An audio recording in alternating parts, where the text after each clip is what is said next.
Okay, awesome. So I'll just quickly introduce myself again. And I'm traveling right now for work. So I'm super excited to go into what I do as a scientist because you all will get to see this is actually me in action right now.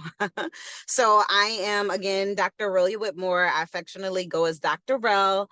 I am a pharmacologist, toxicologist by training.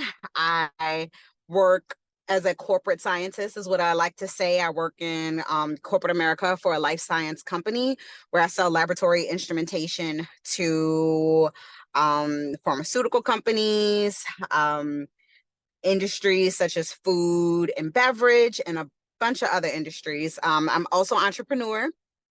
So I help other scientists and other young STEM and healthcare professionals and students learn about careers, learn about alternative careers, and then help them work with companies to get internships, mentorships, and everything related to career development. So this is my second year in a row participating in this, and it's just truly a passion of mine to help young people understand that science and STEM it's not as it's not boring and mundane as we think. Pharmacists that are you see at CVS are also working on Wall Street and working in pharmaceutical companies. Physicians that you may visit when you go to the doctor, they also have different types of careers that may not require them to go into a hospital. So I'm really passionate about this.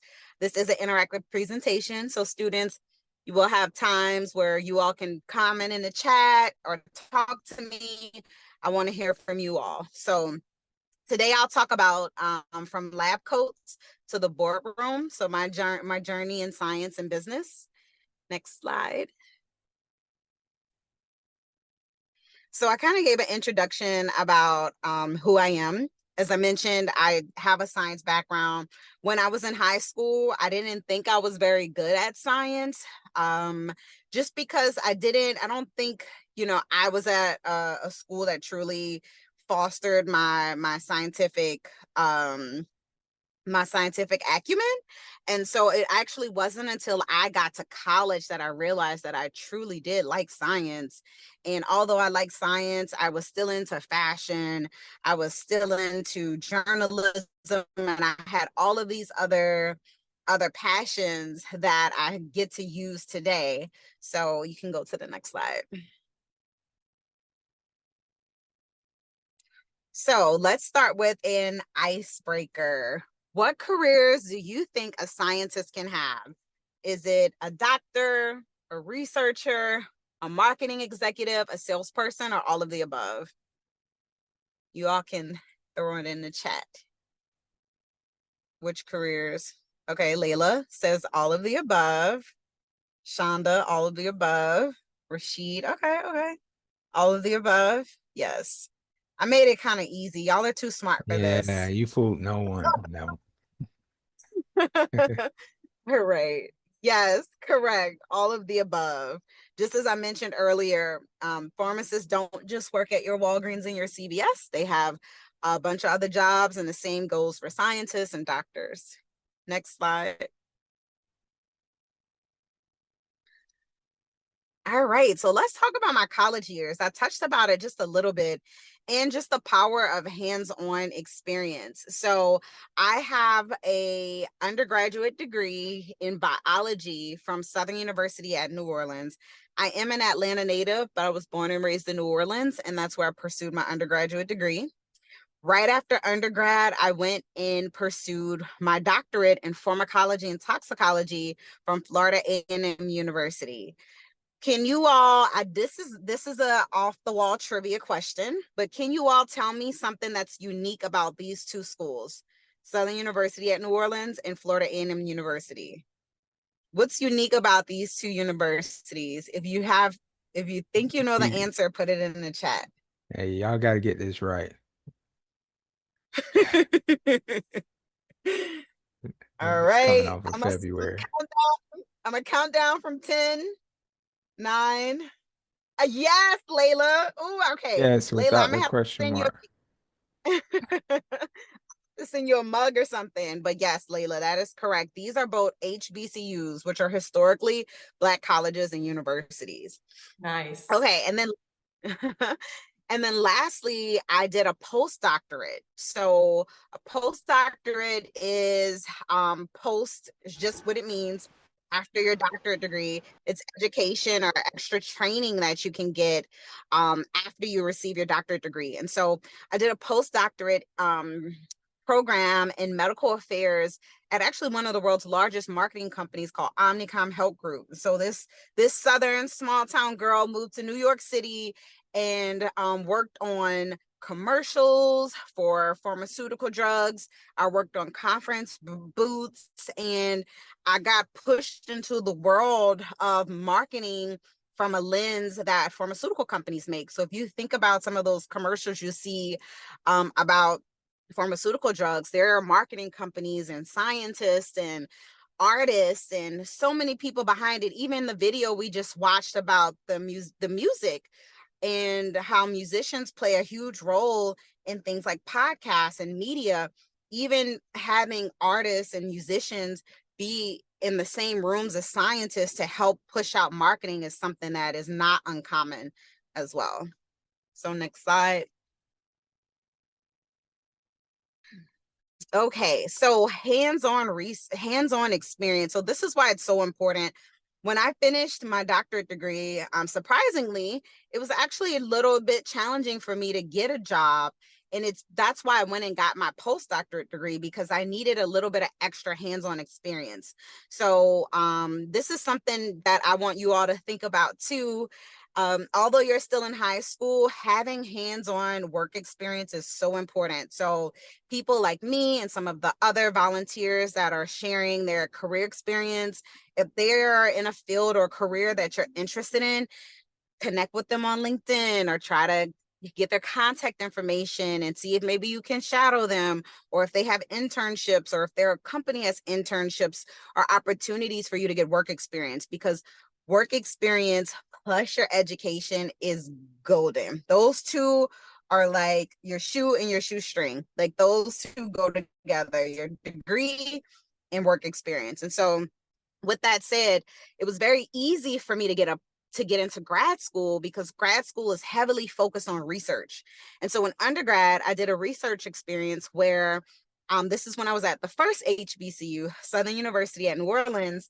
And I did research where I would collect fish from the Gulf of Mexico, and we would test and see what types of bacteria were in the fish before hurricane season and after hurricane season, to understand if hurricanes brought in extra or different or rare types of bacteria that would impact the Gulf waters. And then my second research experience, which was also at Southern University in New Orleans, I got to go and travel to Penn State, where I was actually featured in an article out in Pennsylvania for working with farmers and using the research that I was doing at Penn State to help create plants to withstand the cold winters, where those plants could be used for biofuels. So if some of you drive and you see at the gas station, sometimes gas stations may say 10% ethanol. Ethanol can be used as a source of a fuel additive, where the ethanol is extracted from plants. And so that's some of the research that I worked on while in undergrad. So in undergrad, I had 2 research experiences. That's what we need for science fair. Yeah, I'd be happy to help with any of that. But those were 2 research experiences that I did in undergrad. And so when I applied for grad school, I actually got into a few different graduate programs because I was able to show that I had all of this cool experience. Next slide.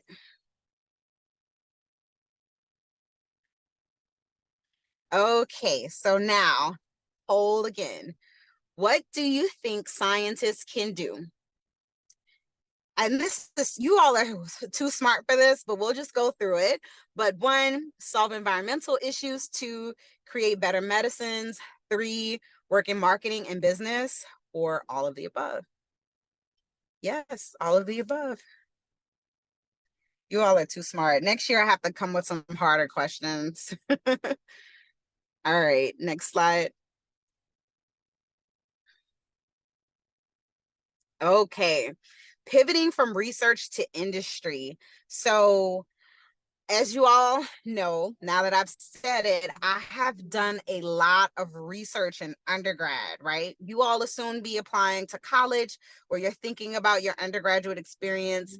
These are all of the activities, the research experiences that I did while I was in college. And so when I finished, not only undergrad, but even when I finished grad school, I had this realization that I'm such an extrovert. I'm such a people's person. I don't want to be in the lab forever. So how could I use, I've spent all of this time, all of this education, all of this money pursuing to be a scientist, pursuing to be a researcher, only to figure out that I don't want to be in a lab anymore. So I had to make the decision, how can I transition into a career that is fulfilling for me, or career that challenges me, or a career that I actually want to wake up and go and do every day. And so that's when I decided that I had to break into industry. And so, as I briefly mentioned earlier, I landed a job in New York City working for a marketing company. And I worked on a bunch of cool projects and a bunch of cool opportunities. I even worked on teams in Europe. There's a company known as Boehringer Ingelheim. They're based in Europe. So sometimes I would stay in the office late and I would be on calls with France, communicating marketing materials for one of their drugs for COPD. Does anybody know what COPD stands for? It's a type of lung disease. That could be a good trivia question. Anyone? If I count down from 10 to 1, let's see, 10, 9, 8, 7, 6, 5, 4, 3, 2, 1. Cancer. Not not quite, Gavin. So COPD stands for chronic obstructive pulmonary disorder. So your lung has different parts, just like your heart has different parts. And so there's a certain section of your lungs that are not functioning properly. And so that's what COPD stands for. It's usually caused from smoking or from people that have been exposed to certain war agents and different things like that. But yeah, so I worked with Europe creating new marketing materials for their COPD. But yes, good try, Gavin. Really good try. Also, too, this is a QR code you can scan. If you want to know more about what it means to actually be a corporate scientist, as I mentioned, I don't work in a lab anymore. I work in corporate America. And the next slide will get into what I actually do now, why I'm sitting in a car driving. But if you scan that QR code, you can watch a video about more of what I do. And I explain in much more detail, what does it actually mean to be a corporate scientist? And I'll give it a second or two, and then we can go to the next slide. Isaiah, my brother's skin still has some effects. Yes. Yeah, I'm sorry to hear that. Cancer is a hard thing to beat. You can go to the next slide, Jebecca. One more poll. Did you know scientists could work in marketing? Is anyone surprised? I'd be curious to know if you all didn't know that. Is anyone, you all aren't surprised to know? Anyone surprised? Surprised, Layla surprised? Okay. Merva. Yes. Okay, okay. All right, next slide.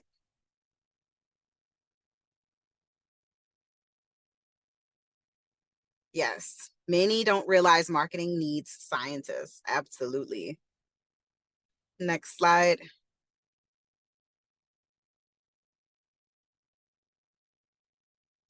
Whoa, okay. I don't remember this slide, but let's see. The 8 science marketing trends to watch.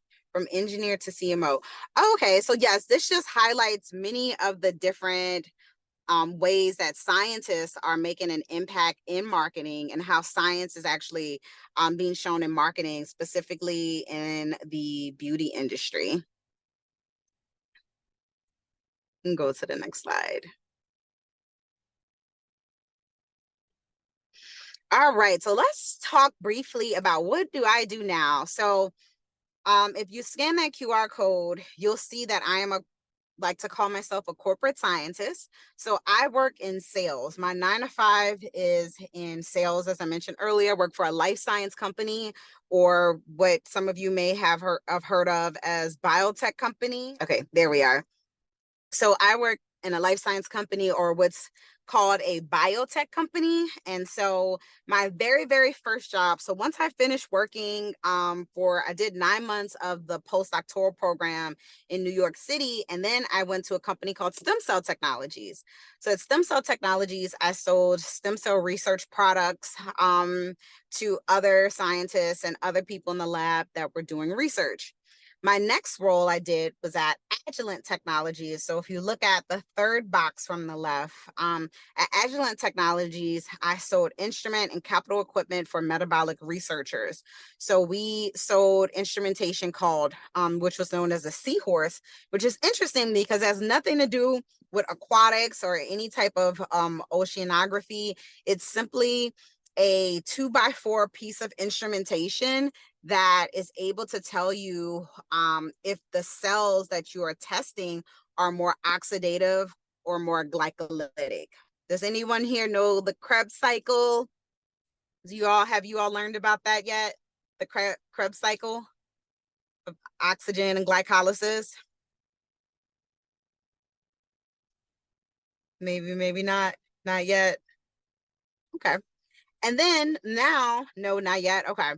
And if we go down to, so the far left, the bottom box that says Waters Corporation, this is my current role now. So here at Waters, I sell what's called liquid chromatography. Liquid chromatography is instrumentation. I'll briefly tell you if you want to learn more about liquid chromatography, how it's used, what type of companies I work with. You can scan that QR code and watch a video about it. But liquid chromatography is instrumentation that is used to test liquid substances. So, for example, everybody probably knows this or has experienced this when your county tells you that you need to boil water. You can't drink the water. Has anyone, maybe yes, has anyone remember that? Getting notifications from the county, yes, saying that you can't drink your water, boil your water, yes. So the way that they're able to determine if water is safe is unsafe is through liquid chromatography. So you put a liquid sample, in this case, it would be H2O, your water, into this instrumentation, and that instrumentation tells you what are the different components in that water. H2O is the natural component of water, but our faucet water sometimes contains iron. Sometimes it contains other elements such as rust and a bunch of other compounds that it takes in from being under the environment, those water pipes being under the environment. Oh, we're at the halfway mark. Okay. Thank you, Justin. And so liquid chromatography tells you what are those compounds and the levels of those compounds so that you know they're unsafe. So when your county tells you that the water is not safe, it's because someone used liquid chromatography to test and check and see what are those harsh components that are in our water system and why it's not safe to use it. And again, if you want to learn more about other industries that liquid chromatography is used, even for contacts. So I think in this video here, I went to visit Johnson & Johnson that makes AccuView contacts. And so I went to visit them. And in that video, I kind of talk about liquid chromatography and talk about the visit to them. Next slide. Other scientists' careers. So these are just other careers that other scientists have done. Medical lead, and I can share these slides with you all, an account manager, strategic partner in business operations, and medical strategy. Next slide. And I do want to leave time for questions, so I'm going to try to run through this. What do you think biotech sales reps do? travel and meet customers, which is what I'm doing today, sell lab equipment, which is what I'm doing today, and work remotely, which is what I do. All of it. Yes. Good job, Gavin. All right. Next slide. Yep. Good job, Layla and Shonda. Good job. Good job, Corey. So I'll briefly talk about my business. So what I do at White Coat White Collar is not only do I make STEM fun, but I teach and I share with universities and even companies why why STEM careers are not only unique, but how do we make STEM careers exciting? What types of companies should work with certain universities to help build and expand some of the university talent, whether that be through internships or mentorships or even just partnerships. So we have a few chapters across the country. We have a White Coat White Collar chapter in Delaware State University, and we have one here at Clark Atlanta University. And so again, just with White Coat White Collar, our goal is to bridge the gap between academia and the workforce. And we do that by creating customized programs to help with career development and workforce development, partner management, and we even do data analytics. Next slide. Last poll. Would anyone here ever consider starting or owning their own business? Yes. Ooh, you all are answering that really quick. I'm so curious to know what type of businesses you all want to start. That's great. That's awesome. Yes, but still seems like a lot of work. It is a lot of work. And a team is helpful. Just how Javeka is helping me. Very, very helpful. Okay, next slide. Yes, you don't have to be an entrepreneur, but always think out the box. It seems like everyone answered yes, but even if you answered no, I always say that my business found me, and my business found me just by pursuing the things that I did want to do and not pursuing the things I did want to do. As I mentioned earlier, I knew I didn't want to be in a lab anymore. So what did I do? I didn't stay in the lab. I went and I tried to pursue something that I would find fulfilling. And in the midst of that, I was able to find a career that I actually enjoy and start my business. Next slide. Final takeaways. Science is versatile. You can work in marketing, sales, business, and beyond. 2, internships and research help shape my career path. 3, publishing research open doors. I don't think I touched on that as much, but happy to share more details about that. 4, you don't have to stay in a lab to have an impact. 5, be open to trying new things. You might find a career you never expected, because that's my story. And I think that's it. So thank you, everyone. I can answer questions. I'm just going to, oh, yes. One more question. Which career path sounds most interesting to you? And I'd love to hear you all throw it in the chat. We'll see you all put it in the chat. And even if it's not STEM, even if it's not a scientist, I'm just curious to know, what are you all interested in? And then I think that may be it. Business owner. Okay, Carlos, business owner.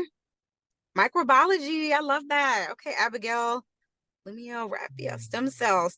This is awesome. Okay, I am going to go on cut my screen off now because I want to continue driving, but I'm here to answer any questions, and thank you all. Thank you so much, Dr. Whitmore. Appreciate that. Hope that you're safe driving while we ask some questions, maybe. Okay. Yes, all good. Okay. All right, y'all. You're sharing so much in the chat. Thank you for being so engaged. Do you have questions for Dr. Whitmore? Go ahead and type them in the chat so we can read them out to her if you do.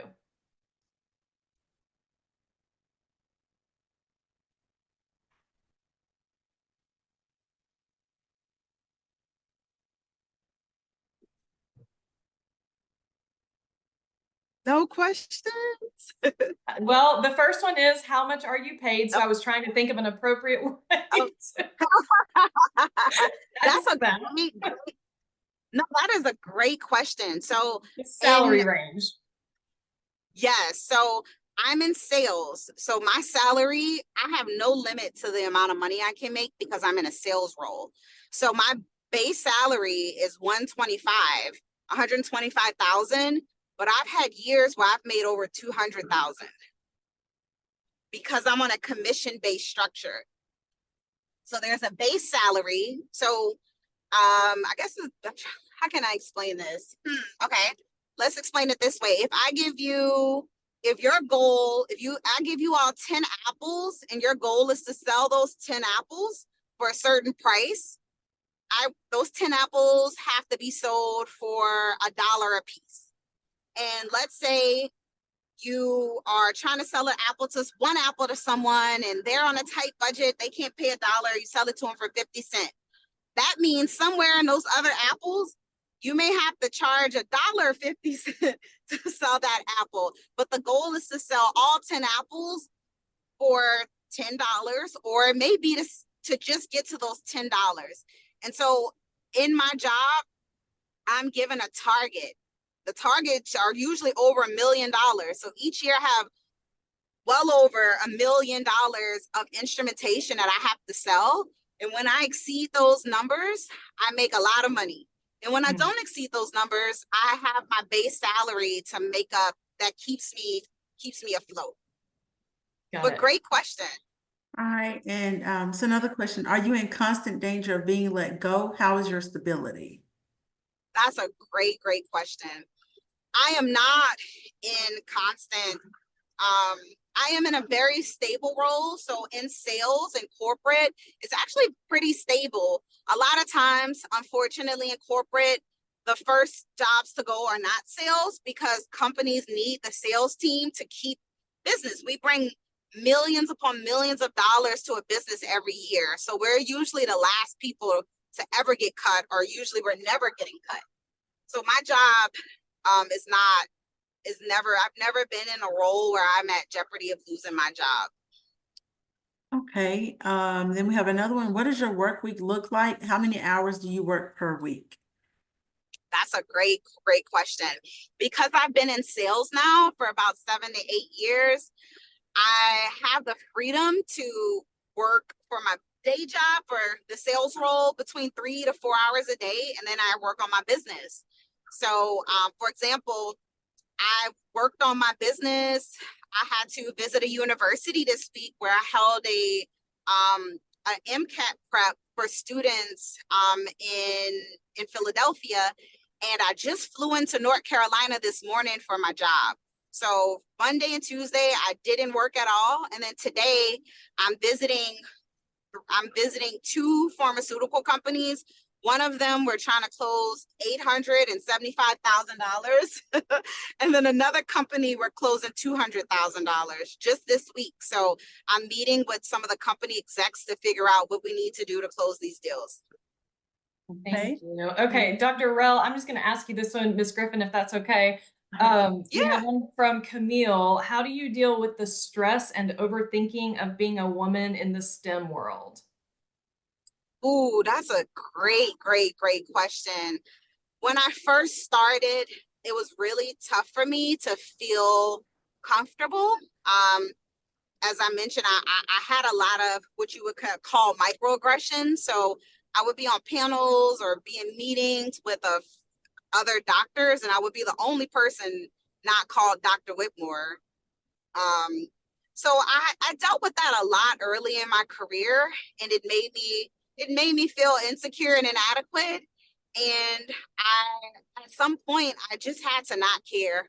I just had to not care, and I had to find my allies. And it's just like in school. You have people in school who like you. You have people in school who don't like you.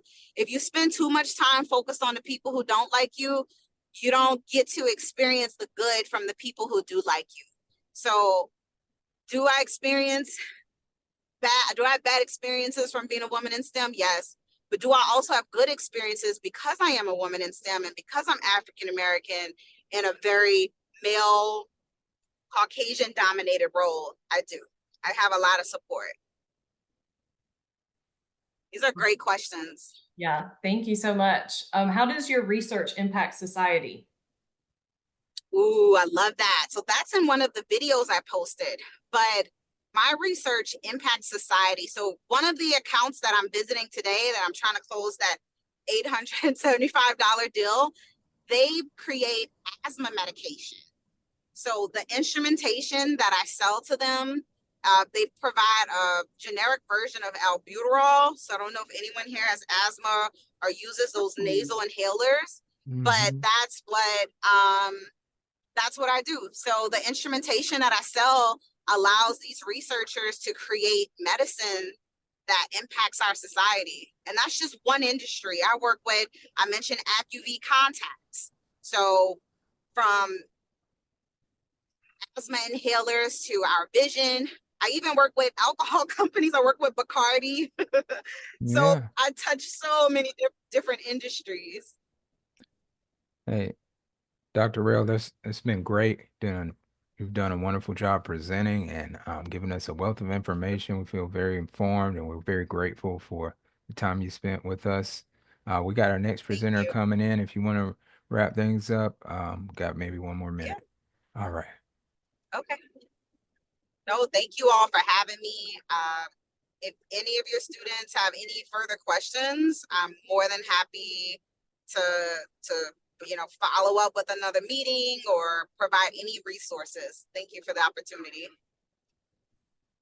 Thank you so much. This was incredible. Alrighty, bye. A lot of thank yous in the chat. Bye. Have a good day. Thank you so Okay. much. Bye.